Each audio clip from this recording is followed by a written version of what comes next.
E eu até digo que fazer questões é algo que você não pode fugir. Eu não conheço, gente, nenhum maratonista que conseguiu competir só lendo os livros teóricos sobre maratona. Eu não conheço, tá? Nenhum médico que aprendeu a fazer cirurgia só olhando os livros, né? Só olhando pelo livro. Não, ele foi treinado.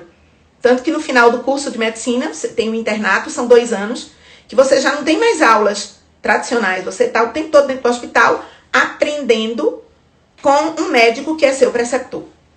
Então, gente, só resolvendo questões, você vai lapidando todo o seu domínio teórico.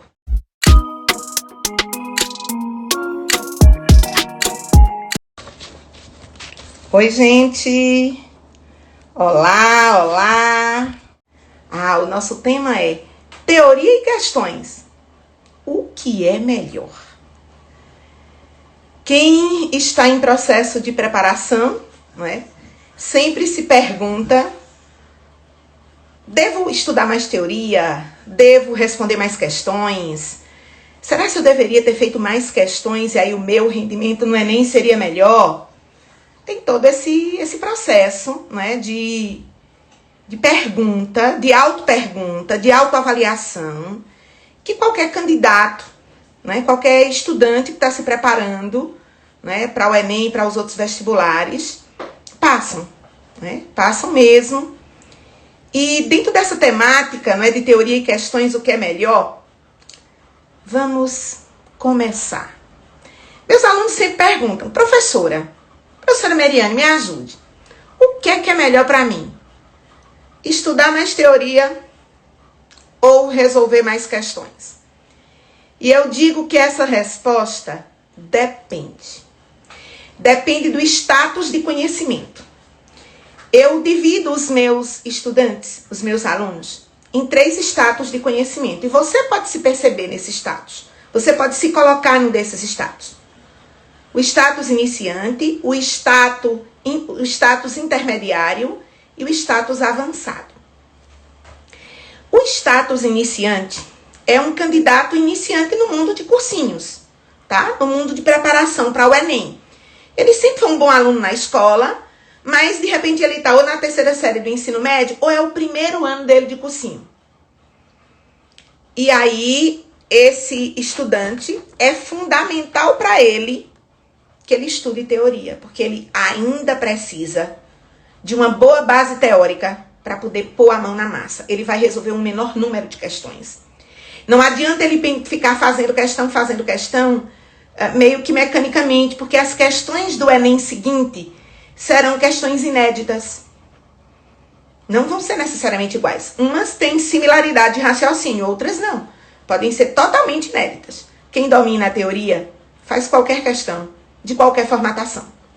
Então, para o aluno iniciante, primeiro ano de cursinho, ou está na 3ª série do ensino médio e faz cursinho, ele precisa de 70% de teoria, 30% de questões. Agora vamos para o aluno que eu chamo de status de conhecimento intermediário. A gente entra agora numa escala crescente. E aí vamos considerar um aluno intermediário, aquele que já está no seu 2º ano de cursinho, ele já vivenciou um ano de cursinho. Nesse caso, ele irá trabalhar com resumos rápidos, porque ele construiu resumos no seu 1º ano de cursinho, e aí ele vai atribuir maior parcela do seu tempo à resolução de questões. Mas aí, gente, eu não preciso falar que essas questões precisam ser realmente do Enem ou da banca do vestibular que você vai fazer, tá? Qualquer questão não serve. E elas precisam estar comentadas. Só o gabarito letra A ou letra B vai lhe dar muita lacuna. Então, elas precisam estar comentadas. Então, para o aluno intermediário, ele vai estar aí mais ou menos com 60% ou 50% de teoria, 50% de questões, tá? É o meio a meio. Agora vamos para o aluno que eu considero com status de conhecimento já avançado. É o aluno que tem mais de 2 anos de cursinho, voltados para o Enem, tá? ele já tem um vínculo com as disciplinas. Ele pode ser considerado um cara experiente. Então, nesse sentido, ele vai estudar mais com questões. Ele vai estar gastando 30% a 40% no máximo de revisão teórica. E revisão teórica daquilo que ele ainda continua errando. Então, se ele estuda, gasta 30% com teoria, 70% vai ser com questão. 30% a 40%, tá? Isso vai variar por disciplina, por conteúdo. E aí eu digo que, ao resolver questões, ele vai cada vez mais tornar o seu raciocínio rápido, a memória vai se tornar cada vez mais assimilada e o conhecimento prático dele, quer dizer, eu estudei estatística e eu estou resolvendo mais questões de estatística de matemática, então eu estou acertando, porque eu domino a teoria de estatística e eu estou resolvendo as questões de estatística. Aí eu digo que ele tem conhecimento teórico, mas agora ele tem uma aplicação prática robusta. Tá? Ele já domina a teoria, ele pode avançar muito em questões. E isso vai deixar cada vez mais ele preparado para a prova, porque ele torna o raciocínio resolutivo muito rápido. E ele começa a perceber que ele está acertando tanto e tanto mais, que a aprovação dele é uma questão de tempo. Por isso que eu sempre chamo de jornada de preparação para a medicina. É uma jornada que pode ser mais rápida. Depende do direcionamento que você recebe. E do foco que você aplica. E do tempo que você investe. Então, o que é melhor estudar por teoria ou por questões? Depende. Para um candidato iniciante, ele precisa muito de teoria. Não adianta ele ficar resolvendo questões. Vai acertar umas por acaso. Para o candidato intermediário, meio a meio. Equilibrar os dois. E para um candidato avançado, aquele com mais de 2 anos de cursinho, que já passou lá de 130 acertos, para quem é de ampla concorrência, e de 115 acertos para quem é de cotista, aí sim, esse pode ter 30% a 40% de momento teórico, o resto, questões. Mas aí, ao mesmo tempo, eu quero trabalhar com vocês 2 outras discussões. Todas muito, muito importantes.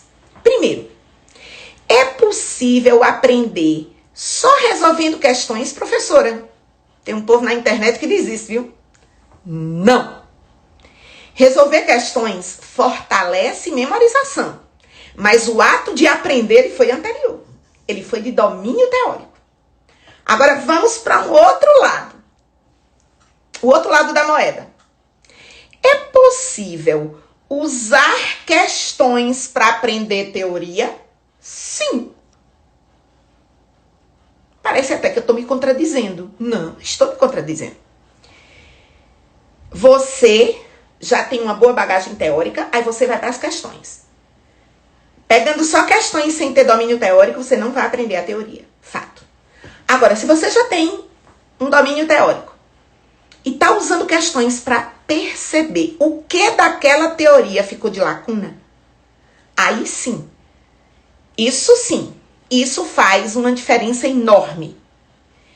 Eu digo até que, quando você usa questões para aprender teoria, você cometeu um erro, e aí você marcou a letra A e era a letra B. E entre a letra A e a letra B tem assim uma nuancezinha, um itemzinho.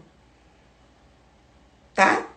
Que é um detalhe teórico, que a questão lhe fez perceber. Quando você estudou a teoria no bolo, na amplitude, você não conseguiu perceber. Na prática da teoria, que é a resolução de questões, você conseguiu enxergar isso. Então, nesse momento, quando você está utilizando a questão, não é? Para aprender teoria, primeiro você vê o que é que mais cai na prova, estuda os conceitos mais recorrentes com mais facilidade e você ainda aumenta a qualidade de sua memorização. Porque nossa memória, ela precisa ser continuamente estimulada. Eu não posso responder uma questão de evolução em fevereiro e achar que eu vou chegar lá em novembro lembrando dos detalhes de evolução, como, por exemplo, a diferença entre uma evolução simpátrica e alopátrica. Eu vou, inclusive, retomar isso ao longo do ano, resolvendo questões, para reforçar o processo de memória. E aí, eu quero conversar com você e te chamar a atenção de uma outra coisa. Qual é a importância de resolver questões? Veja bem. O que é que acontece quando você estuda por questões? Lembra o que eu estou ponderando com vocês? Eu estou ponderando que é possível aprender com as questões. Já sei teoria, mas vou para as questões, retomo. Quando eu erro, eu sei o que é que da teoria ficou lacuna e eu volto naquela lacuna, não na teoria 100%. Então, a importância de resolver questões é exatamente ir nivelando o seu domínio teórico em cada conteúdo, de qualquer disciplina. Agora, por exemplo, quando você resolve questão, você fixa o conteúdo que foi estudado e até mesmo você aprende mais assuntos teóricos que você não tinha percebido que ainda não dominava, quando você errou. Então, resolver questões é importante demais, porque o erro te impulsiona, o erro identifica, o erro é diagnóstico e ele vai lhe colocando cada vez mais em contato com a melhoria contínua. E você vai melhorar, até que você chega no Enem e acerta lá 150 questões. E aí é partir pro abraço para os que querem medicina, tá? E eu até digo que fazer questões é algo que você não pode fugir. Eu não conheço, gente, nenhum maratonista que conseguiu competir só lendo os livros teóricos sobre maratona. Eu não conheço, tá? Nenhum médico que aprendeu a fazer cirurgia só olhando os livros, né? Só olhando pelo livro. Não, ele foi treinado. Tanto que no final do curso de medicina, você tem um internato, são 2 anos, que você já não tem mais aulas tradicionais. Você está o tempo todo dentro do hospital aprendendo com um médico que é seu preceptor.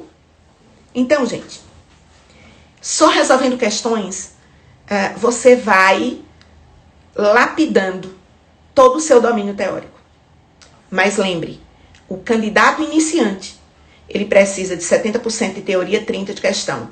Aquele candidato do primeiro ano de cursinho, ele tem muitas vezes lacuna teórica demais, tá? Que ele vai juntar quando chega no primeiro ano de cursinho.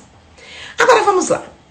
Qual é a importância? Outra coisa que os meus alunos, quando eles fogem, Meriane, eu não quis vir pro simulado porque eu fiquei com medo, ou arranjo 1000 desculpas. Aí eu olho e digo, sim, tudo bem, eu vou te abraçar, mas você precisa fazer simulado. Afinal de contas, o Enem nada mais é do que um simulado. Só que vai simular a sua aprovação, né? E os simulados, eles trazem simulados de questões inéditas. Tem muita gente, outro dia eu estava conversando com um aluno, agora, e ele disse, Meriane, mas eu vinha acertando 160 questões nos meus simulados. E no Enem eu fui para 140 e tô com medo de não passar. Aí eu perguntei, essas 140 questões eram inéditas? Ele disse, não, era dos Enems anteriores. Sim, gente, resolver questão de Enem anterior é muito importante. Faz você perceber lacuna teórica. Agora, você simular só com uma prova que você já viu, tem umas que você bota o olho, lembra da figura e já vai para a alternativa. É o pseudo-acerto. Já simulados com questões inéditas, aí é outro nível. Você vai estar se expondo, né? Indo para o jogo, jogar. Que é o que você vai encontrar na prova. A prova trará questões inéditas. Bem, e fazer simulados, então, é essencial para desenvolver estratégia de prova. Porque a melhor estratégia é aquela que vai levar você a acertar tudo que você sabe. Ninguém vai fazer simulado para fechar simulado. Gente, ninguém para passar em medicina precisa acertar 180 questões. Você com 145 questões, ou seja, com 35 erros, você está aprovado nas faculdades que têm política de bonificação. Como é o caso da Univasf, da UFPE em medicina, da UPE em medicina, direito e odonto. Simples assim. Então, fazer simulados com questões inéditas é um grande diferencial para você, tá? Eu sei que na internet tem um monte de simulado gratuito. Tem muita coisa gratuita legal, mas tem um monte de coisa gratuita só com questão de Enem, que você já decorou a resposta. Não vai fazer efeito para você. Desculpa a sinceridade. mas você vai estar gastando mal o seu tempo. E tempo é algo importantíssimo. Então, é importante que você faça simulados, marcando hora, porque aí você encara o dia do Enem como mais um simulado, você já tem toda a estratégia. E estratégia é outra coisa que a gente vai conversar posteriormente. E atenção, gente. Eu digo que resolver questões tem que... Eu estudo a teoria, mas eu não posso de imediato resolver questões de algumas disciplinas. Epa, epa. Se você estuda biologia, história, geografia, filosofia, sociologia, e em seguida pega para resolver questões, você vai acertar todas. Memória de curta duração. Pior maneira. Aí você acha que sabe, não sabe que não sabe. Estudou a teoria de biologia para biologia, tá? Biologia, história, geografia, filosofia, sociologia, literatura. Que são conhecimentos que exigem memorização. Você estuda a teoria e a resolução de questões tem que ser 24 horas depois, um pouco. Depois, mais 24 horas depois, outro pouco. É assim que faz efeito. É assim que constrói-se memória de longa duração. E depois fazendo os processos de retomada. Matemática, física, química e português. Você estuda a teoria e já pratica questões. São disciplinas que se comportam assim. Tá? Se comportam dessa forma. E aí, gente, quando você faz questões da forma correta, no tempo correto, né? Isso que o que é que eu faço no mesmo dia, o que é que eu só faço no outro dia, tá? O 24 horas depois, gente, é assim, no outro dia. Você pode ter estudado à noite a teoria e no outro dia de manhã resolver, tá? O 24 horas é assim, no outro dia. Porque aí você dormiu e construiu aí a memória de longa duração. E aí, pessoal, veja bem. Resolver questões é o grande balizador de como você está. Mas você precisa analisar o resultado. Você precisa valorizar o erro. Não é se esconder do erro ou arranjar desculpa para o erro. É valorizar a existência do erro. Porque eu até digo que quando você erra, calma, vamos ver essa história do erro. Tá? Eu tenho conceitos para o erro. Você está no ano de cursinho no mês de março. Tem pontos teóricos que só vão ser revisados no cursinho em agosto. Você cometeu um erro disso? É um erro menor. Tá? Mas é um conteúdo de fevereiro, você está fazendo a prova em março e cometeu um erro. Erro importante. Ficou lacuna teórica, você precisa superar. Porque se você não supera pequenas lacunas teóricas, você não chegará no Enem bem. As lacunas teóricas, elas são superadas a cada dia. E as questões são o grande momento de diagnóstico de lacuna teórica. Aí eu até digo que, tudo bem, eu fiz um simulado e acertei 140 questões. Massa, ótimo. Mas, Mary, 15 delas eu nem sabia a resposta, eu chutei e tive sorte. E acendeu o sinal vermelho para mim. Essas 15 que você respondeu e até acertou, teve muita sorte nesse dia, mas eu não sei se no dia do Enem você vai ter a mesma sorte. Elas indicam lacuna teórica. É o ponto que você precisa suprir. Que fique muito claro que teoria e questões são importantes. Que a quantidade depende de qual é seu status de conhecimento. Primeiro ano de cursinho, 70 de teoria, 30 de questões. Você já é segundo ano de cursinho, é o que eu chamo de candidato intermediário, 50-50 para teoria e questões. Ou até 40-60, 40 de teoria, 60 de questões. Tá? Pode ser. E o candidato avançado, aquele candidato que já tem mais de 2 anos de cursinho, que já está acertando 130, 135 questões do Enem, se ele é de ampla, não é? 115, 120, se ele é de cota. Esse candidato avançado, sim, ele tem resumos de anos anteriores, ele pode aproveitar os resumos, e aí o que é que ele vai fazer? Ele vai estar estudando, gastando menos tempo de teoria, 30%, mais tempo de questões, 70%, ou 40% de teoria, 60% de questões. O tanto de teoria de um candidato avançado, quem diz, são as questões. Mas atenção, fazer simulado com questões inéditas. Responder prova do Enem é sensacional, eu super defendo isso. Precisa ser. Mas só responder prova do Enem significa ter contato com questões que você conhece. Então pode gerar o chamado pseudo-acerto. Quando você é colocado diante de uma questão totalmente diferente, que você nunca viu, você tá frio na barriga. Então, fazer simulados inéditos, tá? Além de fazer simulados com questões inéditas, analisar o simulado. Então, você fez o simulado e você não parar para analisar, não foi correto. Simulado com questões inéditas, você pega os erros, analisa o erro. Primeiro, analisa o tempo, analisa os erros, valoriza o erro. O erro, ele é um indicador, ele é um diagnóstico. Volta naquele ponto teórico, porque aí você não vai errar novamente. Mas se você não parar para fazer essa análise, isso não vai fazer você crescer na nota, não vai fazer você avançar. E algo que eu também, né, super recomendo é se você tiver alguém que analise o simulado junto com você. Você analisa, mas uma outra pessoa com experiência, com criticidade, vai analisar e vai lhe direcionar. Porque aí é aquela história, são as estratégias que você vai adotando e que vão deixar você muito mais próximo de sua aprovação. Espero que eu tenha colaborado com vocês nessa discussão. E que além de mentoria, um beijo, abraço, nos encontramos por aqui. Tchau, tchau.